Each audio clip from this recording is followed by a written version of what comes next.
Future సిటీలో land కొనాలని ఆలోచిస్తున్నారా? అయితే వెంటనే మాకు కాల్ చేసి పూర్తి వివరాలు తెలుసుకోండి.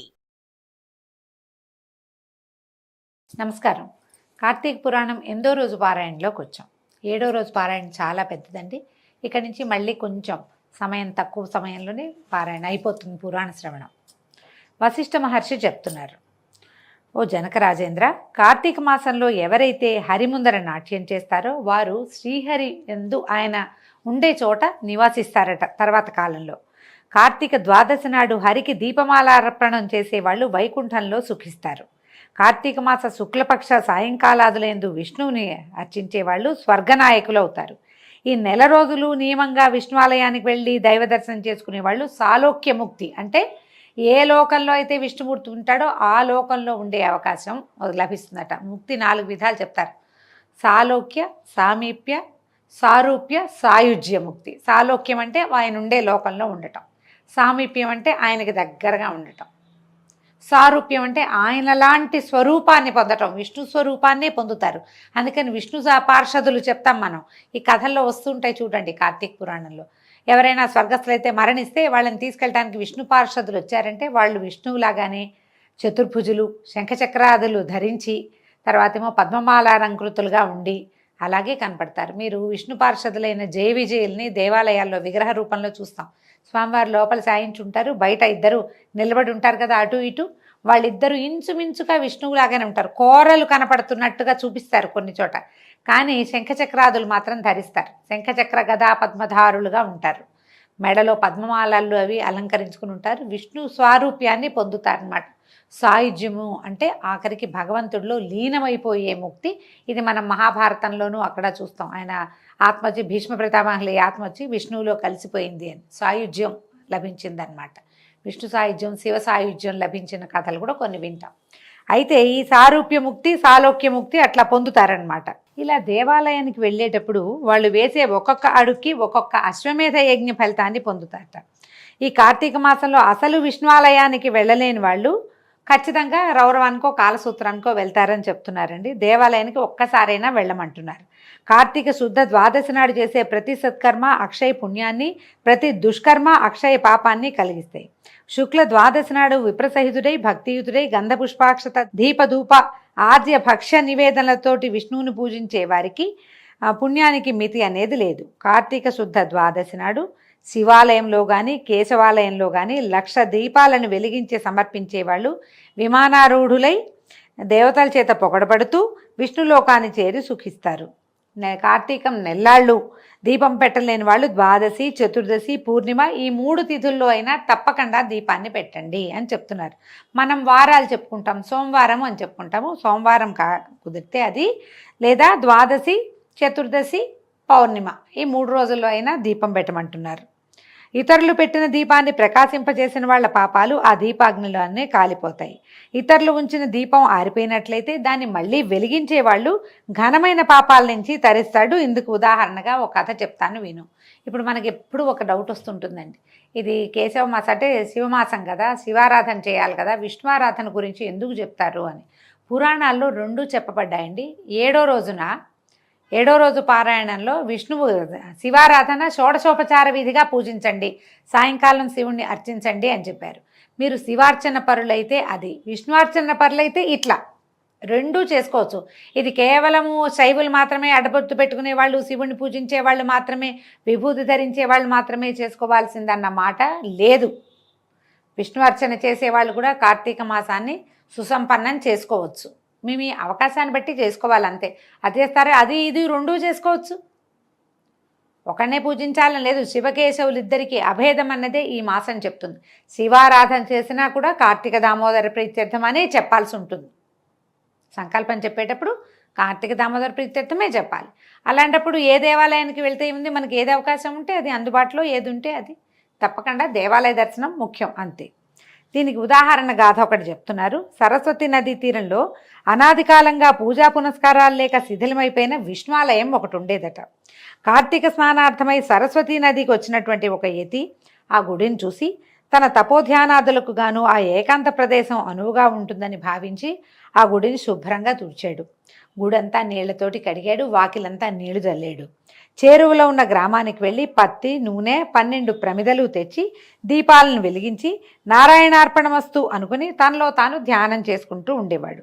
ఈ యతి ప్రతిరోజు ఇలా చేస్తుండగా కార్తీక శుద్ధ ద్వాదశి నాటి రాత్రి బయట ఎక్కడా ఆహారం దొరకపోవటంతో ఆకలితో నకనకలాడుతున్న ఒక ఎలుక గుడిలోనికి వచ్చి ఆహారాన్వేషణలో విష్ణు విగ్రహానికి ప్రదక్షిణంగా తిరిగి మెల్లగా దీపాల వద్దకు చేరింది. అప్పటికే ఒక ప్రమిదలో నూనె వల్ల ఆరిపోయిన ఒత్తి మాత్రమే ఉంది. తడిగా ఉన్న ఆ ఒత్తి నుంచి వచ్చేటువంటి నూనె వాసనకి భ్రమసి ఎలుక అదేదో ఆహారంగా భావించి ఆ ఒత్తిని నోట కరుచుకుని పక్కనే వెలుగుతున్న మరో దీపం వద్దకు వెళ్ళి అదేమిటో పరిశీలిద్దామనుకుంది, ఏం పదార్థమో తినేది అని. అయితే ఏమైంది, ఆ పరిశీలనలో అప్పటికే బాగా నూనెలో నాని ఉన్న ఆ ఒత్తి కొన వెలుగుతున్న ఒత్తి తాలూకు అగ్ని సంపర్కమై ఉండటంతో వదిలేసింది భయపడి ఎలుక. ఆ ఒత్తి అది ప్రమిదలో పడింది.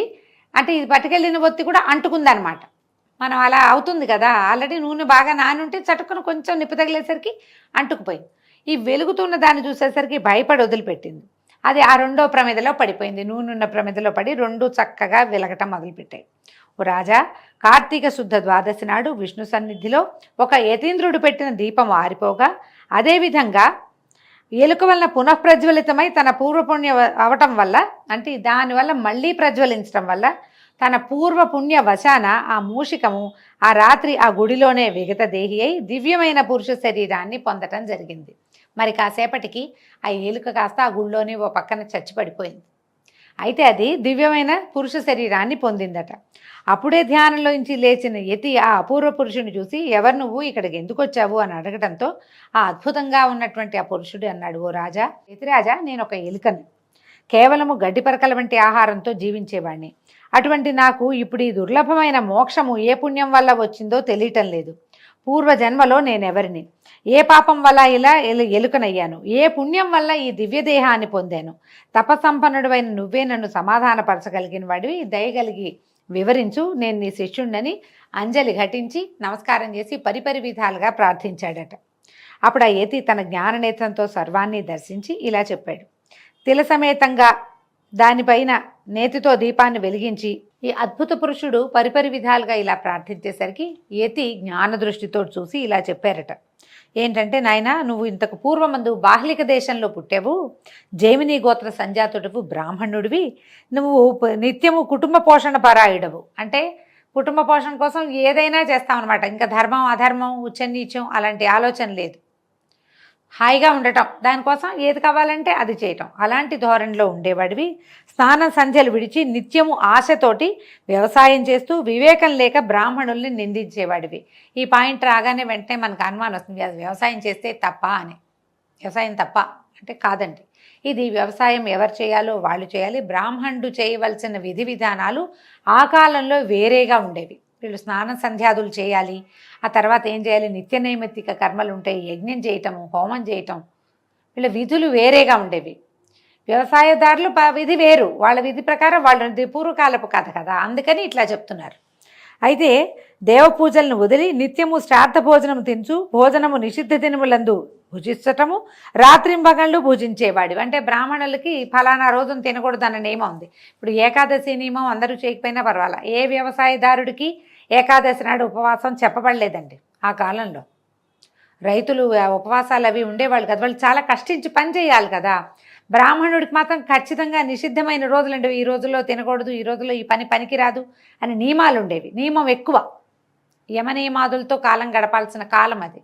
ఈ నిషిద్ధ ఆహారం తింటము, నిషిద్ధ దినాలలో భోజనం చేయటము, తర్వాత సంధ్యావందనాది తపస్సులు చేసేవాళ్ళని నువ్వు నిందించేవాడివి. రాత్రింబవళ్ళు రాత్రిపూట అన్నం తినకూడని రోజులు కొన్ని ఉంటాయి, ఆ రోజుల్లో అన్నాలు కూడా తినేసేవాట. ఈ తర్వాత ఏమైంది, సుందరి అయిన భార్య ఉండేది, ఈమెకి నీకు ఒక అందగత్తి అయిన భార్య ఉండేది.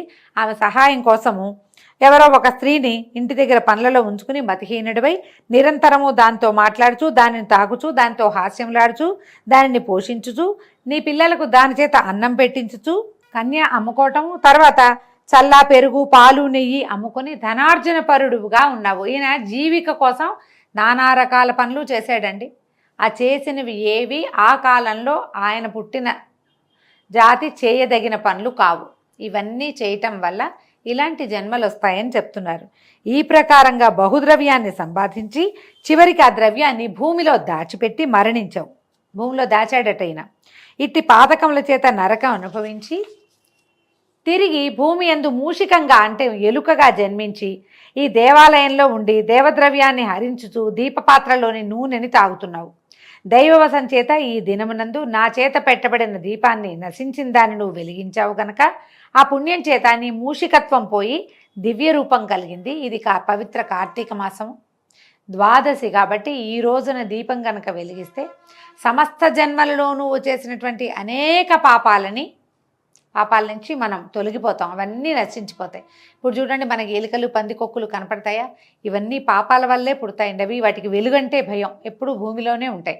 ఈ డబ్బు భూమిలో దాచిపెట్టిన వాళ్ళందరూ ఎలుకలుగా పందికొక్కులుగా పుడతారని చెప్తున్నారు. ఈ విధంగా నువ్వు ఇలా గనక ఇప్పుడు ఈ పని చేసావు కాబట్టి దీనివల్ల నీకు దివ్య రూపం కలిగింది. ఇంకా హరిభక్తి కలిగి శాశ్వతంగా వైకుంఠంలో ఉంటావు నాయన అని చెప్పాడు. ఇది వినంగానే ఈ ఎలుక నుంచి మనిషిగా రూపొందించినదే దివ్యరూపుడుగా ఆయన ఎతికి నమస్కారం చేసి ఆయన ఆజ్ఞపు చొప్పున సర్వపాపాలని నశింపజేసేటువంటి సరస్వతీ నదికి పోయి త్రయోదశి, చతుర్దశి, పూర్ణిమ ఈ 3 దినాల్లోనూ స్నానం చేసి ఆ మహిమ చేత ప్రతి సంవత్సరము కార్తీక వ్రతం చేసి తన మహిమ వల్ల అంతమందు సాయుధ్యముక్తిని పొందాడు. సాయుధ్యముక్తి అంటే భగవంతుల్లో లీనమైపోయాడు. కాబట్టి కార్తీక శుద్ధ ద్వాదశి నాడు భగవత్పరాయణుడై ఎవరైతే స్నానము, దానము, పూజ, దీపమాల దర్పణము మొదలైనవి చేసేవాళ్ళు హరికి ప్రియులై పాపముక్తులై సాయుధ్యముక్తిని పొందగలుగుతారు. దీంతో ఈరోజు పారాయణ పూర్తయిందండి. రేపు ఉదయం మళ్ళీ 9వ రోజు పారాయణలో కలుసుకుందాం. నమస్కారం.